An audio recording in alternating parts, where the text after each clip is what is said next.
नमस्कार विद्यार्थी मित्रांनो.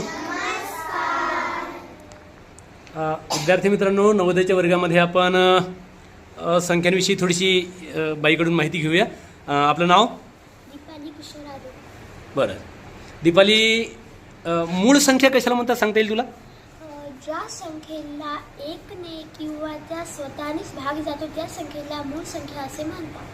बरं, 1 ते 100 पर्यंत किती मूळ संख्या आहेत? 25 मूळ संख्या आहेत. बरोबर आहे. 1 ते 100 पर्यंत 25 मूळ संख्या आहेत. सांगू शकशील आम्हाला 25 मूळ संख्या? हो. हां, सांग एकदा. 2, 3, 5, 7, 11, 13, 17, 23, 29, 31, 34, 41, 43, 47, 53, 59, 61, 67, 71, 73, 79, 83, 89, 97. जोरदार टाळ्या वाजवून बाईचं स्वागत करणारे सगळेजण. 1 ते 100 पर्यंतच्या 25 मूळ संख्या तिने आपल्याला सांगितलेल्या आहे.